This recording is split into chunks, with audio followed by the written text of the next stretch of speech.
Sup, guys? The bleeding continues, even though maybe it's slowed down a little bit, I guess, maybe with small losses the last couple nights.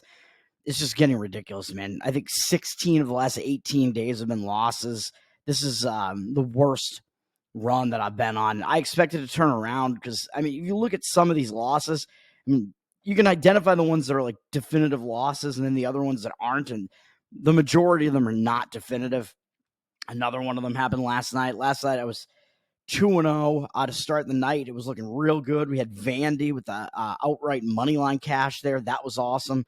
Winning at home there on that ridiculous buzzer beater where the player on Vandy, like, I don't even know if he traveled or what it was, but he missed Vandy missed, I think, 2 shots on the possession, and he got his own offensive rebound on it or something. So I guess it wasn't really a travel because I guess it was considered to be blocked or something. And he got it and just had one more chance at it and just kind of flipped it up from inside the paint basically, and it went in for the win at the buzzer. That was crazy.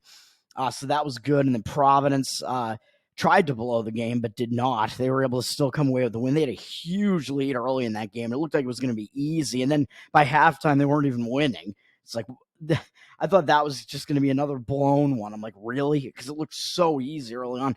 Then they regained the lead again.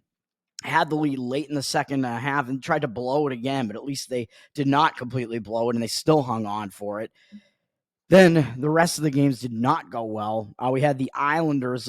They wound up going into overtime in a shootout, and that game was statistically pretty close. I think the Islanders, even though they got outshot a little bit, I think they outplayed Seattle. I mean, they had a pretty high face-off percentage. I believe they were the more physical team in the game, too. I'd have to go look, but you got to figure, Seattle was on a back-to-back on the much, much worse rest spots. Even if that goes into overtime and even shootout, you don't really expect the team that's way less well-rested to be in that good of a position there. And Seattle still wound up winning in shootout, which was just awful. I expected the Islanders to get that done. They had multiple opportunities to do so. That was disgusting, losing a favorite price on that. And then the NBA game was the worst one. The other college basketball game was a loss. Fine. I got to stop going against Baylor at home, I guess. But I thought it was a spot where it made sense to do it. That was one that I added on. I probably should not have tried to force that one. That was the one that was actually bad last night. The Portland one, I think I was right on. The Portland Trailblazers, for the third straight game, they just totally collapsed. They could have covered all 3 of those games in a row, and they wound up not covering any of them. Last night's game, they were winning the game outright in the fourth quarter. They had a couple of points where they were losing by more than what the spread was, so they kept getting back into it, and they were winning by 2, I think, outright with 8 minutes left in the game.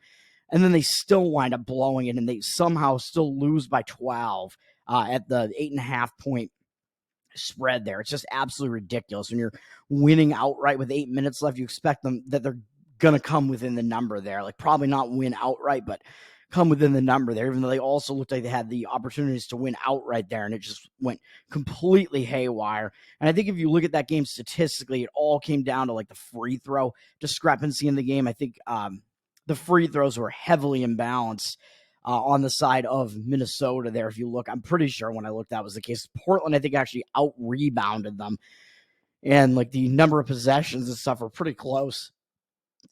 Excuse me. So statistically indicative of a game that probably should have been a cover, should have been closer.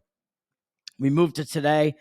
I'll just mention the NHL real quick. I'm not going to be on any of the NHL games, but the closest lean, I guess I would have would be to the Arizona side, but I can't quite get there with it. But I do think it's a letdown spot for the Minnesota Wild, coming off beating Vegas, the returning champs, where they're sitting in a minus 118 road favorite with 80% of the cash and 67% of the tickets. So it looks like they are public, but they have the cash discrepancy right now. I don't know if that's going to continue to be the case, but I don't think they're in a good spot. I mean, they just won 3 in a row to get up above 500, culminating in beating Vegas. They're undefeated since the All-Star break now. Now this is going to be a second straight road game in 3 days, which I think is not that easy, coming off beating the returning champs. So if they had some bigger game up next in the Buffalo game, I might be I would be pretty tempted to play Arizona here. I mean, I'm kind of tempted anyway, but I think I just have to stay off of it a little bit. But Arizona, on the other hand, has gone in the complete opposite direction. They've lost all 3 of their games since the coming out of the All-Star break, including losing one to Vegas at home, which I think people are going to see that. Then they lost 2 games on the road at Nashville and at Philly. So now they are returning home from a road trip, and they do have Carolina and Colorado and Edmonton and Toronto and Winnipeg all up next. So those are kind of bigger games than this one. So the return home spot, even though it is only a 2-game road trip, it did take them as far as Philadelphia, and they only have 1 day off. So that kind of gives me a little bit of hesitation to want to play Arizona as well. So I just can't quite get there with. And the other hesitation I have is that back on January 13th, they did actually go into Minnesota and beat them 6-0. So Minnesota might want a little bit of road revenge here. That aspect of it might actually still cause Minnesota to have a little bit of focus in this game. So I'd be a little bit worried. And Minnesota actually has less travel coming into this game, even though they're on the road right now, because Arizona's returning from Philadelphia. So that's kind of crazy as well. So I just got to stay off it. There are too many factors that are not good enough for Arizona here, although I think it is the worst spot for Minnesota there. And like I said, Arizona coming off another like kind of ugly loss on the road there at Philadelphia. So I might have been on that one. I thought it was a better spot for Philadelphia there. I mean, I thought it was a better spot to fade Philadelphia there. I think I lost on Arizona there, but I don't know. I would expect Ingram to be back in net for Arizona tonight, though, which Vejmelka has been their worst of the 2 goalies. I think they've had a worse record with Vejmelka in there than Ingram. But even something I've mentioned before, because there was kind of a weird win-loss discrepancy between having those 2 goalies in there. But I don't know. I'm talking too much about a game I'm not even going to play, but slight lean to Arizona there. But the hockey card I really don't like today. I will do this in reverse order. Why not? In the NBA, we've lost a little bit of value on this, so I would say that you got to get on this before it really completely goes away. But I'm grabbing the Memphis Grizzlies, and I got in on this one at +4.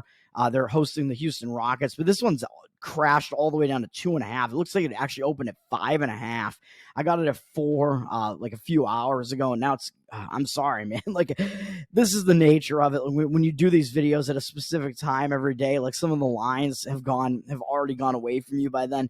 But I do like Memphis as a home underdog in this spot here. But I got the 4. It's gone down from 5.5 down to 2.5. So at least it looks like I beat the closing number on this one. But hopefully, if you guys can find a 3.5 out there or something, I might still say that I think it might be a good way to go here, even though it looks like the Grizzlies have 94% of the tickets and 87% of the cash.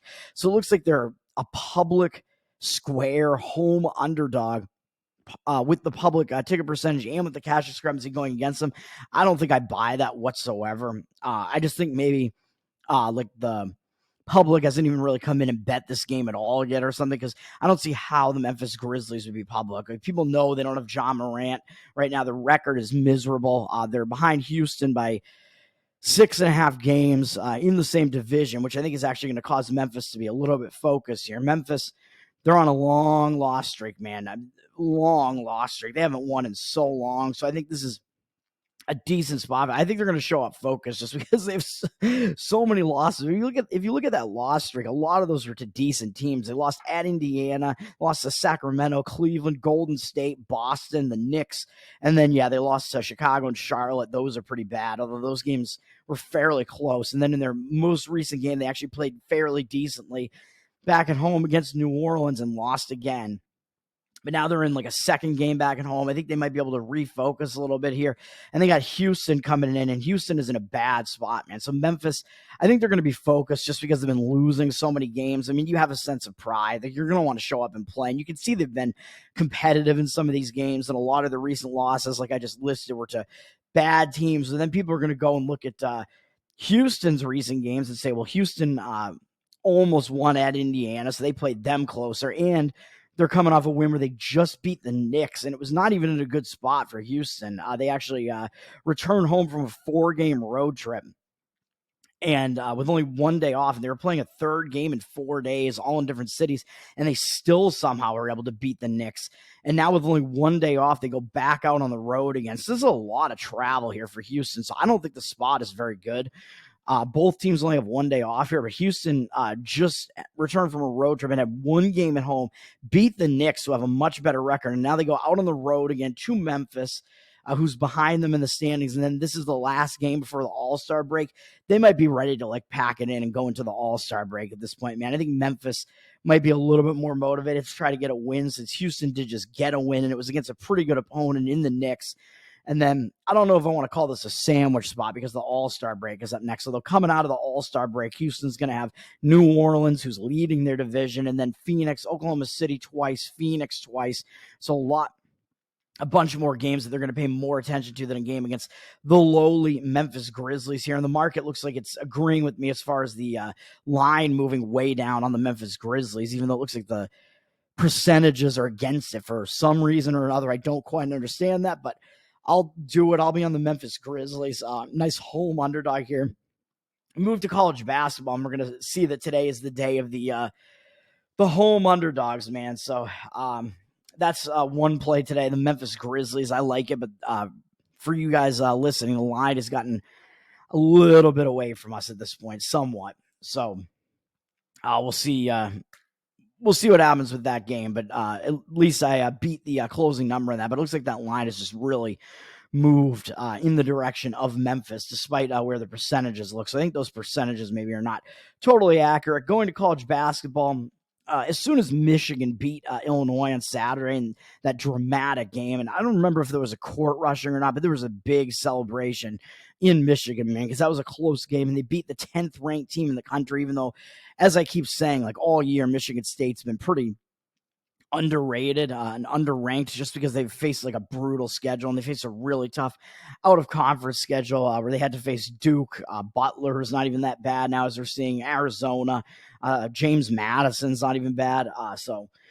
And Indiana State and Oakland, better teams in their conferences too. So pretty tough out-of-conference schedule for Michigan State there. Michigan State coming off a big win over Illinois. And as soon as I saw that and they had the big celebration there at home, I was like, who's Michigan State playing next? I'm going to want to go against them. Well, they're going out on the road to play Penn State, who power ratings-wise, I believe they're the worst team in the Big Ten, even though they're above 4 of the teams in the Big Ten in the standings. They're not good. And Michigan State already beat them. And not only did they beat them, but they embarrassed them at Michigan State by 31 points. So I think Michigan State's not really going to have any reason to be focused on this one. They're playing a Penn State team that, like I said, they already absolutely destroyed in the first meeting, and they're coming off a giant win over Illinois. And they do have Michigan up next, even though they did beat Michigan by 19 points as well already. That's still a rivalry game, Michigan State versus Michigan. So it's possible that they overlook Penn State and maybe even have an eye looking ahead to Michigan just because it's still a rivalry game, even though Michigan State's on the top end of that rivalry. They're still in a huge letdown spot at the very least, coming off the big win over Illinois, whereas Penn State's coming off another loss. Actually, it was a loss that broke a win streak that they had, where they actually they had a decent win streak going on. I mean, beating Iowa was not bad. Iowa's a little bit underrated, I think. But beating Rutgers and Indiana, they're not very good this year. But Penn State had 3 wins in a row, and 2 of those on the road, and then they went back out on the road and lost to Northwestern. Is it possible they were looking a little bit ahead to this game? I don't know, but Northwestern actually didn't even shoot that well in the game. Penn State still did poorly, and a lot of it was the turnover. Losing the turnover battle, I think, really hurt them, and Northwestern outshot them from 3-point range. So even though Penn State did outshoot them from the field, it just wasn't a good game for Penn State. Northwestern kind of took over in the second half and was able to win the game, although it was fairly close. But Northwestern was a favorite in that game. They were 7.5-point favorite, actually. So Penn State actually covered in the game. But even so, I think Penn State's going to be focused, man. And you have Michigan State. You have Tom Izzo coming into your house. This is your only home game in the next 3 days, and only your second home game since going back to whenever they faced Minnesota way back on January 27th. So not too many home games for Penn State. So I think they're going to want to get a win here. I think they're going to be focused on Michigan State. And this line has gone down from an opener of 4.5 down to where it's sitting at 3.5. I grabbed what did I grab? 3.5, I think. It looks like 3.5 is really the only number that's out there now. So I just see 3.5 basically across the board there. I think KenPom does have this a little bit higher at like 5 because Michigan State has been an undervalued commodity all year. But I think given the spot here, giving up like 1.5 points over where the power ratings are. I mean, the power ratings shouldn't completely dictate everything you do, although it should be a guide. But I think the situation's very strong to fade Michigan State here in this letdown spot, which might actually be a sandwich spot. And it's also revenge, as I pointed out, for Penn State. Penn State got absolutely destroyed the first time they played Michigan State. So I like this one. Penn State plus 3.5. Moving on to the next game that we have in college basketball. There are a few other games. I just don't want to take that much time to point them all out. But I do think like Youngstown State and Green Bay are both coming off a big game where they played each other in the horizon. So I would probably only look to go against either of those teams in their games that they're playing today, but I'm not going to get on either one of those. But I do lean against Green Bay and Youngstown because they're coming off that big game, which is kind of between the top two teams, the teams that are at the top of the horizon right now. And then Missouri State played a really close game against Indiana State in their last game, which that was a big battle for Missouri State. They had chances where maybe they could have won that game. They were winning in the second half, and now they're coming off that game. If this was a sandwich spot, I might jump on Murray State here against Missouri State. But even so, it is still a letdown spot at the very least, or a hangover spot. I mean, for Missouri State coming off a really tough game where they put in a max effort to try to beat Indiana State, the best team in the MVC, the Missouri Valley, and fell just short. So I would lean to Murray State against Missouri State, even though Missouri State did actually lose very badly at home to Murray State. So there is a little bit of road reversal revenge angle there for Missouri State. So maybe that will have them motivated a little bit. So that would give me a little bit of pause as well, even though I would lean slightly to the Murray State side, but I can't quite get there with it. And like I said, Murray State got embarrassed on their own floor by Missouri State earlier this year by 24 points. And not every revenge situation is going to get there, but that one is kind of a strong enough revenge angle that it would give me a little bit of pause. And I think Missouri State not in a good spot at all, coming off a really hard fought battle against Indiana State. I think those are the only other games that I kind of wanted to point out as far as like the situations go. I mean, Miami, I guess, is coming off a pretty tough game too against North Carolina. So they're probably not in the best of spots there. They came off a really embarrassing loss to Virginia where they somehow only scored 38. I mean, even though Virginia's a pretty good slow-down defensive team, that's totally ridiculous, only scoring 38. And Miami really turned around and showed up against North Carolina, and they fell just short, even though North Carolina did have a bigger lead than what the final score looks. Miami was able to get back within it, and they actually got back to within a couple points with like still a minute to go. So they did actually still have chances to win that game. So now going out on the road to face Clemson, and Miami already beat Clemson at home this year. I think Clemson's going to probably want to show up in that one, and Miami might be in a little bit of a hangover coming off a real tough game against North Carolina. Although Clemson did just beat North Carolina 2 games ago, but then they somehow won on the road right after that. And the game that I was on, despite turning it over a ton in that game, they still covered on the road against Syracuse, coming off the big win over North Carolina. I don't know how Clemson was able to do that, but that shows me that Clemson team is showing up for games. Like they want to make sure that they get into the tournament. So I think Clemson's going to show up against Miami, and Miami probably knows they're not making the tournament, and they're coming off a really tough game against North Carolina. So I only lean against Miami there as well, and I also kind of lean against Utah State, man, even though I'm not getting there with Utah State either. I think it's kind of a strong sandwich spot, man, because if you look at Utah State, they're coming off games against San Diego State, Nevada, and Boise, and they finally won one of those games against Boise to sweep the season series back at home. Now they're going back out on the road to Wyoming, who they beat at home earlier this year, 83-59. So they completely embarrassed them by like 24 points.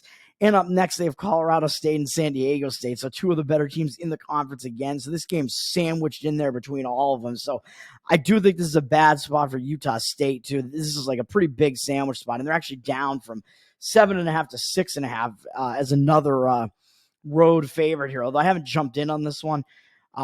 Wyoming's coming off a game against New Mexico back at home, but they did lose pretty badly in that game. It wasn't close at all. So I do think that Wyoming is probably in a spot where they would show up in this game. But I actually think the reason that I stayed off it, I think, must have been the power ratings or something. Yeah, I mean, Utah State's power rated way higher, 38th in Ken Palm's rankings, at least, with Wyoming way down at 174. Even though the number is pretty high, Ken Palm's got the number at 9. It just gives you a little bit of pause, just because Utah State's so much better than Wyoming is, and Utah State's like falling out of the rankings. So even though I do think it is a sandwich spot though for Utah State, but let's get to the other two plays.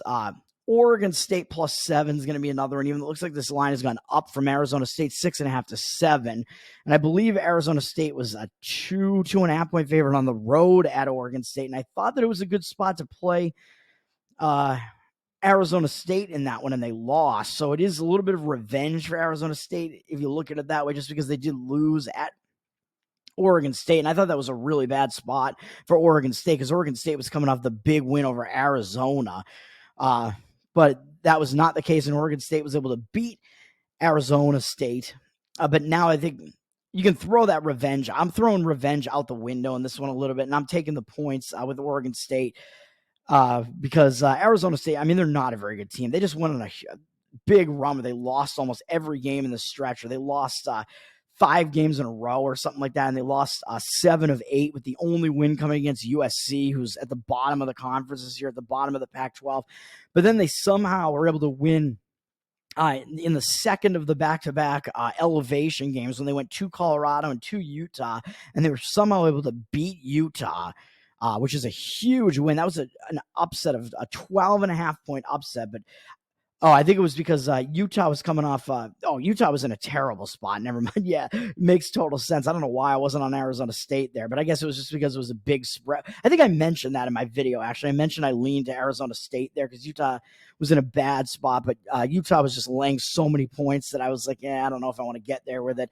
But that was a huge 12.5 point upset, but you can explain it away because Utah was coming off the triple overtime loss to Arizona the game before that. So Utah was just not in the right mindset. They were probably gassed after putting up that much of an effort against Arizona, only to fall just short.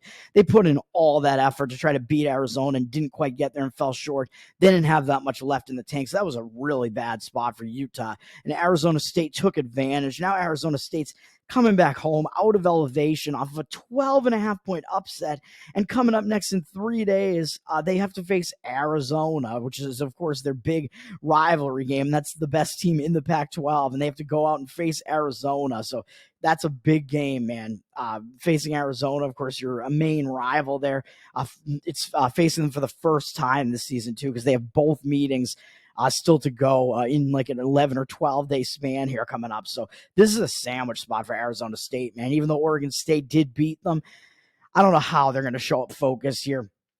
Coming back home out of elevation off a giant upset, which can be kind of explained away by Utah being in such a horrible spot, coming off the triple OT Arizona game, and they had nothing left. So Arizona State was able to win that game. Now Arizona State's coming back home off of that monster upset, and they have Arizona up next in 3 days. This is not a good spot at all. So I'm on Oregon State here, and Oregon State, as I pointed out, they got to turn something around here. Or maybe I didn't point that out yet, but they're on a 4-game loss streak.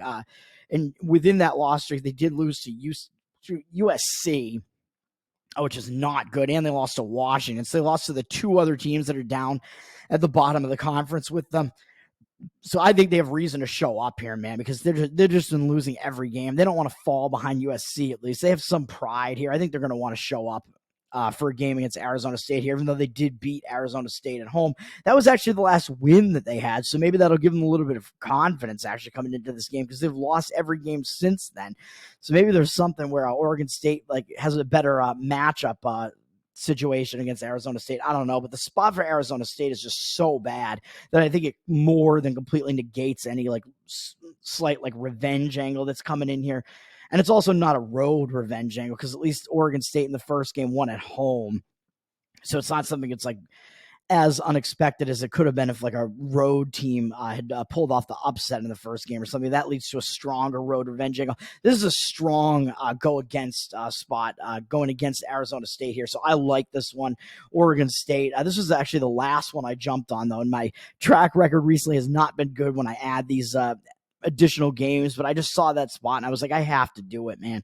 Like, how could I not do that? Like, that spot is just really, really bad for Arizona State, and you can explain why Utah was in such a bad spot against them. So I'm doing that, and then finally, I'm going to fade UNLV. It looks like they're up from 4 to 4.5 on the road at Fresno. Ken Pom, by the way, I think has Arizona State right at like 7 there, so right at the number. And then in this one, I believe he also has this one like kind of right at the number 4, 4.5, somewhere around there. I believe he has it at 4. UNLV, not a very good team, but UNLV is coming off like their win of the season, basically, man. They've had a couple of big wins, but they beat New Mexico, and that was a season sweep of New Mexico. And in that one, they went on the road, and New Mexico is a tough place to play, dude, because you go into elevation. New Mexico, it's bizarre at like a high elevation. Their arena is just really bizarre, and it's a tough place to play, man. And UNLV somehow went in and somehow pulled off the upset at New Mexico as an 11.5-point underdog. They had a really good start to the game. Blew the lead, but then they were somehow able to get it back and hang on right at the end. That is a giant win for UNLV, man. Like, based on the number, I believe that had to have been their biggest upset of the year. They've had some big wins. They beat New Mexico at home. They beat Creighton at home, and they beat Boise on the road, I believe. But even so, I think this was their biggest upset, like by far. I think based on the number, I think the Creighton one, they were probably like an 8-win underdog or something like that, and the other game at home probably wasn't anywhere close. Actually, it was only 1.5 at home against New Mexico, so that's crazy. UNLV, I mean, they're coming off that ridiculous game, going into elevation, beating one of the best teams in the conference as an 11.5-point dog. Probably their biggest win of the year to continue a 4-game win streak. But the other 3 games, they only beat San Jose State. They beat Fresno, who now they're playing again. They beat them at home by 9. So maybe there's a little bit of a revenge angle coming in here because UNLV beat Fresno at home already fairly easily. So I don't think they're going to be focused here at all. And they beat Wyoming in this stretch as well, which is none of those wins are impressive besides the New Mexico one. And now coming up that huge New Mexico game, they go on a second straight road game into Fresno, which is a little bit less of a familiar place to play, really, even though they do play there every year. But even so, it is a road game. Now, they already beat Fresno at home and covered against them, won fairly easily. And this is sandwiched in. Not only is it a letdown spot off New Mexico, but coming up next, they have Nevada. And this is the first time they're facing Nevada this year, and that is a big rivalry. It's UNLV against Nevada, man.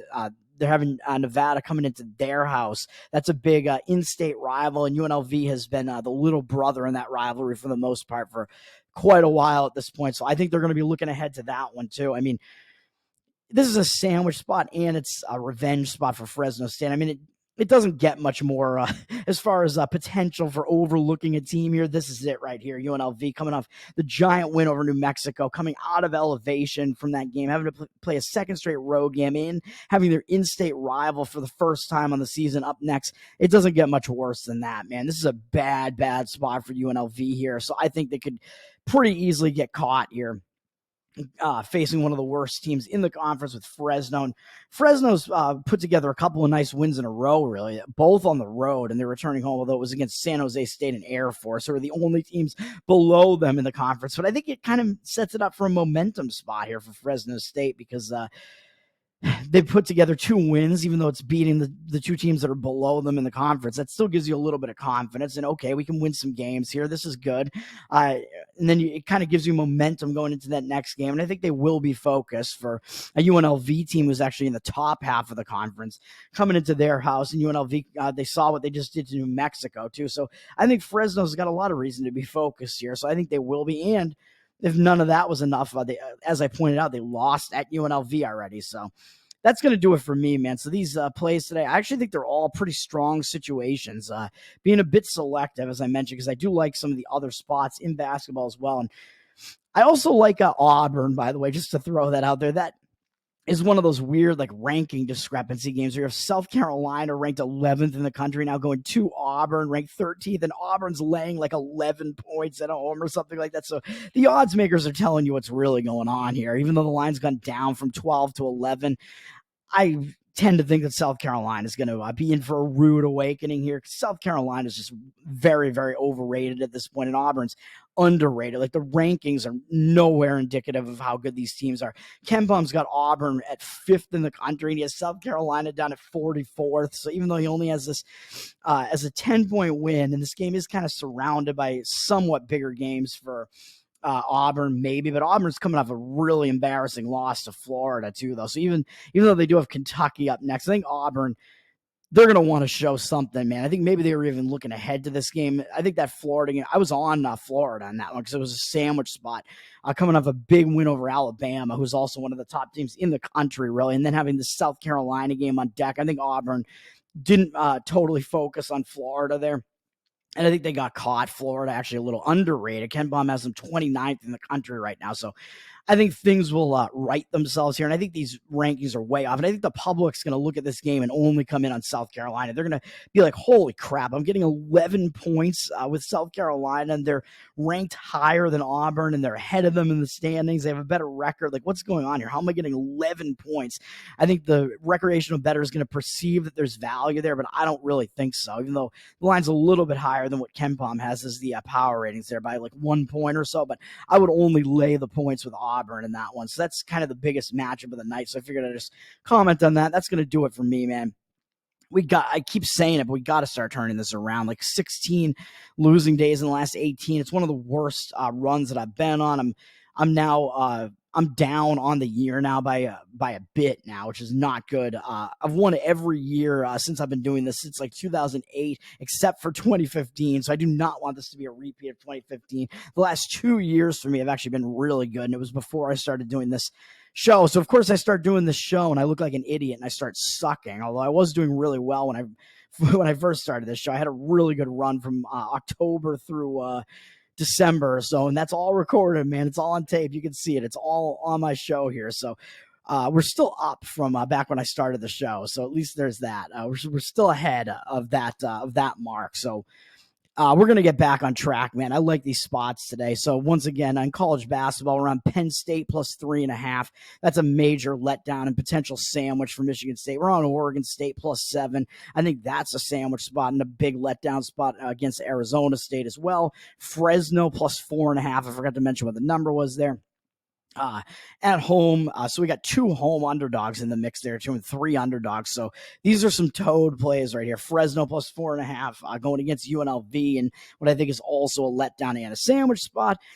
And then over in the NBA, the Memphis Grizzlies plus 4, although that number's gotten away from us and it's down to like 2.5. So at least, even though the percentages scare me and look like they're totally against me right now, I expect the percentages to kind of move in the other direction there, because that the way that the number is moving in the game, the line is moving, is not indicative of where those percentages actually are. I don't think, although maybe the cash percentage, yes, but not really how the fact that it's indicating that Memphis is public. I don't think that's accurate at all. But Memphis plus 4, beating the closing number on that. It's, if you can get like 3, I might maybe still say it's a decent go there with Memphis.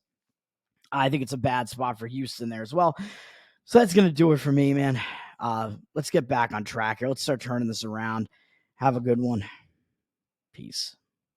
And happy Valentine's Day, I guess. Let's make all these home underdogs our Valentine today. Let's hope that they treat us well and they treat us to a nice, fine night tonight. Let's hope they give us a good night. Peace.